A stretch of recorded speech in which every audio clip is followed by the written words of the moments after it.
In his growing spirituality, Lincoln did not, like some modern-day politicians, presume to know God's agenda.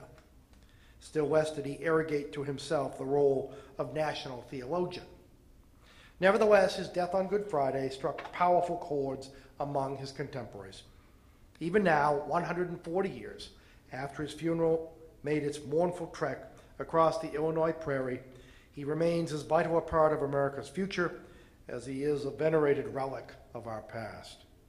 If the rail splitter retains an undiminished power to move, inspire, and occasionally shame us, perhaps it is because in his permanent campaign we can see reflected back our own ambitions, uncertainties, and drives.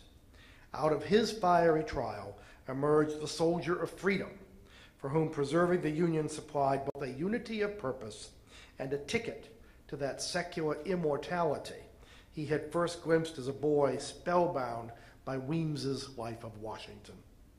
Thus did the man in the mirror ensure that he would be remembered and revered as the leader who marshaled the English language and his own matchless talent for manipulating men and events to keep the United States united.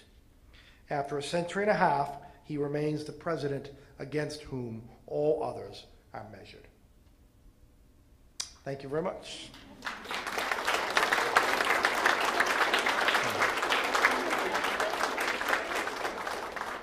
Questions, comments? Yeah. How much did he rely on his cabinet or seek advice from his cabinet or do it alone in the conduct of the war? I think it's one of the things that people admire. I mean, as they look at Lincoln's use. First of all, remember the brilliant thing Lincoln did was to get all his enemies together and appoint them to the cabinet. That was a stroke of genius. A lesser man, a more vindictive man, a more conventional man wouldn't have done that.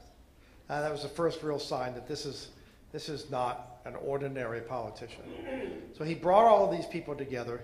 He made them all jointly responsible for their common success. And he utilized them, I think, in ways that, most people would regard as highly successful. He played them off against each other from time to time. He was a large enough man that he didn't, Edwin Stanton, his first Secretary of War was Simon Cameron, who was a credited Pennsylvania politician. Pennsylvania then was what Illinois is today. It was once, he was asked, Lincoln was asked if there was anything that Simon Cameron wouldn't steal. And he said, well, I don't think he'd steal a red-hot stove. Although about that there was some doubt.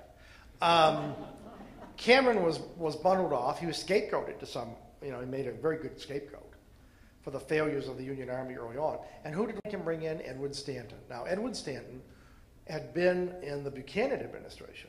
He was the only one with any backbone in the Buchanan administration. But before then, he'd been a very successful Ohio lawyer. And in that role, he had encountered Lincoln and insulted Lincoln, referred to him as that long-armed baboon. And Lincoln knew about this. And again, the fascinating thing is that Lincoln was large enough to rise above these old slights.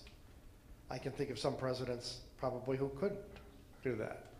So I think Lincoln, in many ways, used his cabinet brilliantly, and in turn was benefited by it. I mean, the Republican Party was brand new. It had never had a president before. And a lot of what he was doing by bringing these people together was by representing the factions in his own party. He is the best politician who ever occupied the Oval Office. First and foremost, Lincoln is a brilliant politician. Yeah. Would you discuss a little more the circumstances leading up to the second election? Well, there was a considerable doubt as to whether Lincoln could or should be reelected. There were radical Republicans in his own party who believed that he wasn't vigorous enough in pursuing the war, prosecuting the war, or upholding the rights of the black man. And there were some who wanted to run, of all people, General Grant. They knew nothing about his politics, but then as later, he was a successful military man, and that's all they needed to know. And but Lincoln again was such a skillful party manager that he was able to secure in the end an almost unanimous renomination. He also did something very smart. He renamed the Republican Party. It became the Union Party in 1864. He dumped his vice president and replaced him with a Democrat from Tennessee named Andrew Johnson. And those are very, very important symbolic gestures. It said that this is a president who's fighting this terrible civil war, and under these circumstances, you know, business as usual is out the window. This is not a conventional partisan war. It can't be fought in that way. We have to bring people together. We have to unite people to fight the war and presumably to secure the peace. So Lincoln took a number of steps, both by broadening his political base, by controlling, if you will, the Republican machine. But then he knew he was at the mercy of events. Remember, I claim not to have controlled events, but to be in the control of events. And in the fall of 1864, the summer of 1864, he believed that he would not be reelected. The war was going badly. People were terribly war-weary. You look at the mood of this country about Iraq when we've lost 3,000 soldiers. I mean, you know, they lose 10,000 soldiers in a single battle. And this has been going on for 4 years. So Lincoln actually one day had his cabinet meet, and he asked them all to sign the back of a document. They didn't know what was on the front of the document. And what was on the front of the document was, in his own handwriting, basically a concession of defeat and a commitment that their government would conduct themselves between November and March of 1865 in such a way as to win the war, because it was unlikely that the next government would do so after March 1865. And then something happened. General Sherman took Atlanta. And that's what turned the tide. Politically, militarily, the mood of the country lifted. They realized this war is, in fact, almost over.